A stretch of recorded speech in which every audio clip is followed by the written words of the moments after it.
Bonjour à tous, bonjour à toutes. Dernière méditation sur cette thématique finalement de la fraternité, de notre place dans le monde et ce chapitre 1 de l'Ecclésiaste. Je lirai le verset 14 aujourd'hui. J'ai vu tout le travail qui se fait sous le soleil et voici tout est vanité et poursuite du vent. Ce verset il nous montre que la diversité des activités et des préoccupations humaines sont là et ça souligne que tout peut sembler vain. Il nous rappelle aussi que malgré nos différences et nos nombreuses quêtes, nous partageons une expérience commune en tant qu'être humain. Ouais, on se dit souvent que ce qu'on vit est particulier, finalement c'est partagé par le plus grand nombre. Alors aujourd'hui, réfléchissez à la diversité du monde qui vous entoure. Que ce soit dans les cultures, que ce soit dans tout cela, prenez conscience de ces différences, des opinions variées et des multiples intérêts des personnes que vous côtoyez, pour pouvoir les rejoindre aussi et apprendre d'eux. Peut-être aujourd'hui, essayez d'identifier comment vous pourriez créer un moment d'unité. Ça peut être en encourageant un dialogue constructif entre des personnes au point de vue divergent, en exprimant votre reconnaissance peut-être pour un collègue ou en participant à une activité communautaire. Prenez le temps de réfléchir sur les valeurs, les idéaux qui rassemblent les personnes malgré leurs différences. Comment pouvons-nous trouver un terrain d'entente et travailler ensemble malgré la diversité? Ça, c'est une vraie question pour nos églises.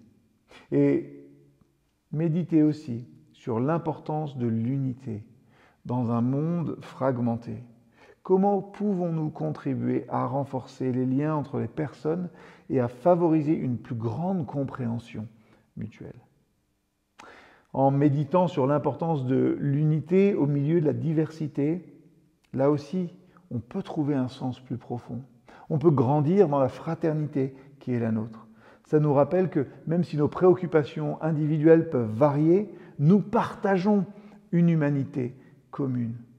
Et l'unité n'exige pas que nous soyons tous identiques, mais plutôt que nous reconnaissions et célébrions la diversité tout en travaillant ensemble vers des objectifs communs. Alors, reconnaissez aujourd'hui l'importance de travailler ensemble, de la fraternité, de communier pour des objectifs communs. Trouvez un moyen aujourd'hui de collaborer avec quelqu'un pour résoudre un problème, réaliser une tâche ou réaliser un projet. L'unité et la fraternité peuvent apporter aussi un sens tout particulier et une valeur toute particulière au monde où beaucoup de choses semblent éphémères.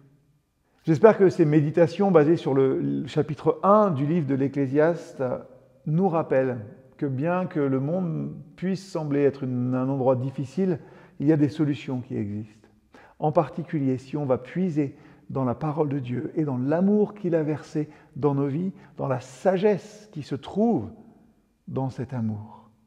Chacune de ces méditations nous encourage à être des acteurs du changement et à chercher des moyens tout simple, pour refléter la lumière de Christ dans notre monde et ainsi le rendre un tout petit peu meilleur.